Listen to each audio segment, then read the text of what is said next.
précaution et surtout fais bien attention. Bonjour, aujourd'hui nous allons vous parler des années 20, appelées aussi les années folles. Ces années succédant la Première Guerre mondiale sont nommées ainsi car tout le monde possède des traumatismes en raison de la guerre et ils désirent les oublier.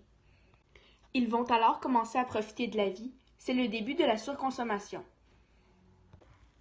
Les survivants de la guerre dépensent énormément car, pour la première fois de l'histoire, ils ne sont pas pauvres. Pour comprendre leur richesse, il faut comprendre les changements économiques durant les années 1914 à 1918. Un des premiers changements durant cette guerre est que les combats se déroulent en Europe. Le Canada étant un dominion britannique ou une colonie vers l'indépendance, il est obligé d'aider l'Angleterre dans n'importe quelle situation.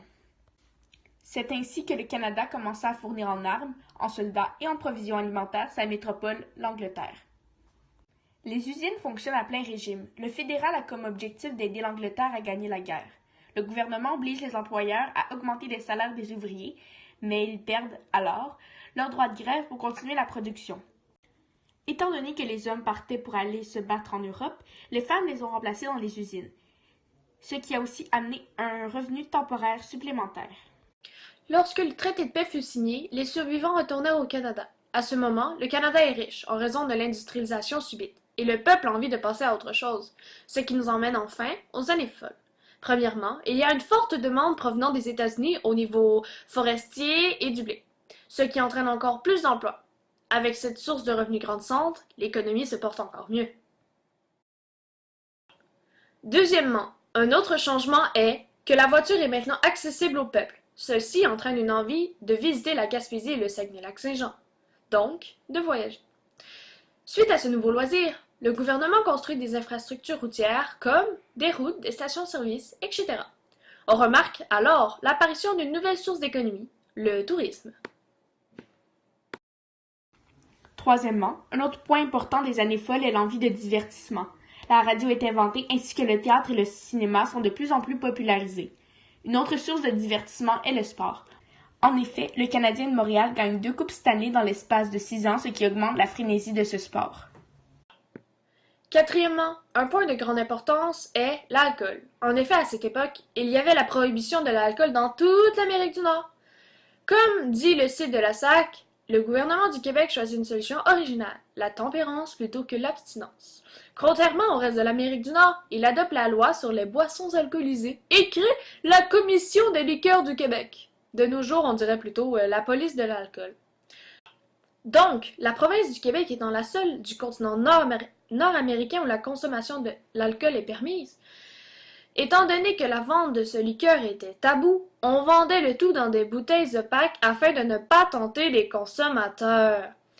L'exclusivité de l'alcool dans cette région entraîna la venue du jazz dans les pubs du Québec. Un tout nouveau style de musique. Et qui dit nouvelle musique, dit nouvelle danse.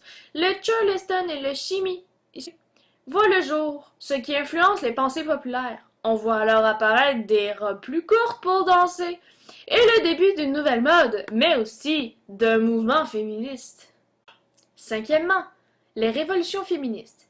Ces pionnières de l'évolution décident de s'afficher comme elles le souhaitent. Elles se permettent de fumer en public, de boire des cocktails, de se couper les cheveux courts et de mettre des pantalons. Ouh là là, c'est la mode garçonne qui commence. Dans ce vent de fraîcheur apparaît aussi une nouvelle idée. Faciliter la vie de maison.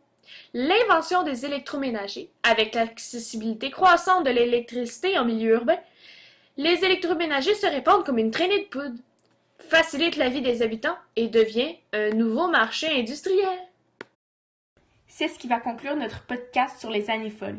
Nous espérons de tout cœur que vous en avez appris plus sur les conditions économiques canadiennes durant la guerre, les loisirs personnels, les nouvelles mentalités révolutionnaires et les nouveaux marchés économiques. Dommage que ces temps de gloire enchaînera une chute économique si dévastatrice. Le livreur, c'est tout le temps pour ma mère. Les factures, c'est tout le temps pour mon père. Les vieux pyjamas, c'est pour mon papa. Les dessous troublants, c'est pour ma maman. Ses chaussures sont coquettes, mais les plus sales chaussettes, aux trous grands comme ça, c'est pour mon papa.